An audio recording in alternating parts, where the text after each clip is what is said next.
सभी को प्रबोधिनी जया एकादशी की अनंत शुभकामनाएं। हिंदू धर्म में एकादशी व्रत का बड़ा ही महत्व है। तो इसी श्रृंखला में आज हम लोग भाद्रपद के कृष्ण पक्ष की एकादशी के बारे में जानेंगे, जिसे प्रबोधिनी जया, कामिनी तथा अजा आदि अनेकानेक नामों से जाना जाता है।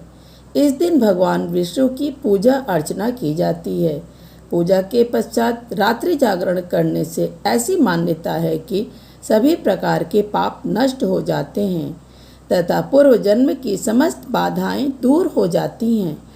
पूर्व काल में चक्रवर्ती सम्राट हरिश्चंद्र ने इस व्रत को करके सभी प्रकार की विपदाओं से मुक्ति पाली थी।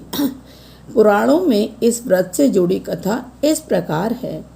एक बार सत्यवादी राजा हरिश्चंद्र ने स्वप्न में ऋषि विश्वामित्र को अपना राज्य दान कर दिया। अगले दिन ऋषि विश्वामित्र दरबार में पहुँचे तो राजा ने उन्हें अपना सारा राज्य सौंप दिया। ऋषि ने उनसे दक्षिणा की 500 स्वर्ण मुद्राओं की मांग की। अब राज्य तो था नहीं राजा के पास, तो मुद्राएं देते कहाँ से? अतः दक्षिणा चुकाने के लिए राजा को अपनी पत्नी, पुत्र तथा स्वयं को बेचना पड़ा। राजा हरिश्चंद्र को एक डोम ने खरीद लिया। डोम ने राजा हरिश्चंद्र को स्मशान में नियुक्त करके मृतकों के संबंधियों से कर लेकर शव दाह करने का कार्य सौंप दिया। उनको जब यह कार्य करते हुए कई वर्ष बीत गए तो एक दिन अकस्मात उनकी गौतम ऋषि से भेंट हो गई। राजा ने उनसे अपने ऊपर बीती सब बातें बताई तो मुनि ने उन्हें इसी अजा एकादशी का व्रत करने को कहा। राजा ने यह व्रत करना आरंभ कर दिया।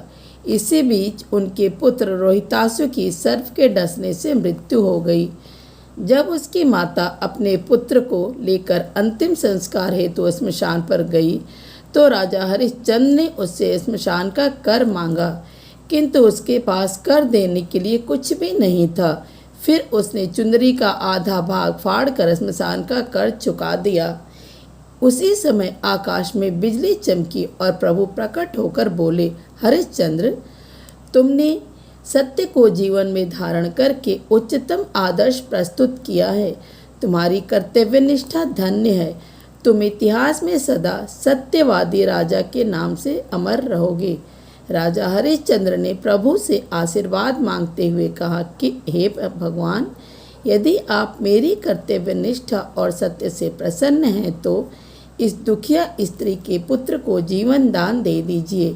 भगवान की कृपा से रोहितासु जीवित हो गया।